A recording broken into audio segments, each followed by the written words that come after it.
করেছিলেন, কিন্তু না, আবারও রোমান থেকে সামনে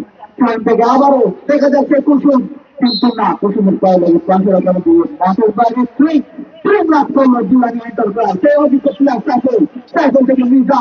মিজানের শর্ট উদ্দেশ্য ছিল রনি থেকে ইয়াসিন, কিন্তু না, বারবর থেকে আবারও রাজশাহী, দেখা যাক রাজশাহীর পায়ে বল, আবারও উদ্দেশ্যকার রনি, কিন্তু না, আবারও সাইড, সে বলটিকে ক্লিয়ার করে মাঠের বাইরে স্ট্রিম লাভ করলো জিলানি এন্টারপ্রাইজ। আবারও রাজশাহী, দেখা যাক রসুলের পায়ে বল, অর্ধেককে কাটিয়ে দেখা যাক রাজশাহী, কিন্তু না, রোহান উদ্দেশ্য ছিল কুসুম, অনেক সুন্দর পাস, আবারও না, শাহিনের পায়ে বল, অনেক সুন্দর কারাগারি থাকেন সেই শাহিন থেকে মনসুর, কিন্তু না, মনসুরের পায়ে বল আসলে, দেখা যাক মনসুর একজনকে কাটানোর চেষ্টা, কিন্তু না, শাহিনের পায়ে বল ক্লিয়ার করে রহমত মোহাম্মদ থেকে বেলাল থেকে মনসুর থেকে অনেক সুন্দর একটি আক্রমণ ছিল, কিন্তু না, এই আক্রমণটিকে দণ্ড দিয়ে দেওয়া হলো মিজান, যে 5 নম্বর জাতীয় প্লেয়ার যিনি জিলানি উইটা ক্লাবের মেয়ে খেলে থাকেন। আবারও কর্নার লাভ করলো ফুটবল একাদশ, সে 10 নম্বর জাতীয় প্লেয়ার মনসুর কর্নারটি নেওয়ার জন্য প্রস্তুত হলো, কর্নারটি নিয়েছিলেন করলো, কিন্তু না, রহমতের পর জিলানি এন্টারপ্রাইজ আপনার উদ্দেশ্য লাগছে, কিন্তু না,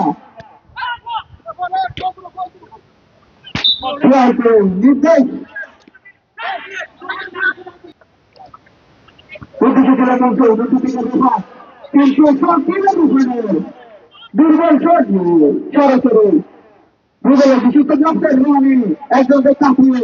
উদ্দেশ্য ছিল ইয়াসিন, আবারও রহমতের এলোমেলো শট পাশে রেখা দিয়ে মাঠের বাইরে স্ট্রিম লাভ করলো জিলানি এন্টারপ্রাইজ। আবারও না, দেখা যাক রকে উদ্দেশ্য ছিল রনি, আবারও মিজানের পায়ে বল, মিজান এখন মিজান থেকে রাশেদ একজনকে কাটিয়ে আবারও উদ্দেশ্য ছিল মিজান, দেখা যাক রহমতের সরাসরি ক্লিয়ার ক্রস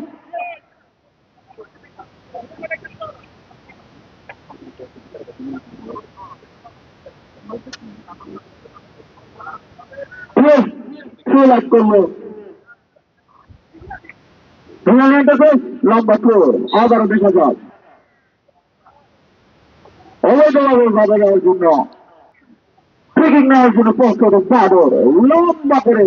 ট্রেকিং নিয়েছিল, উদ্দেশ্য ছিল বেলাল, আবারও আজকের খেলার সম্মানিত উদ্বোধক মেধাবতী বিশ্ববিদ্যালয় স্বত্বাধিকারী জনাব বাবু রেলওয়ে সম্মাননা সহযোগ গ্রহণ করেন।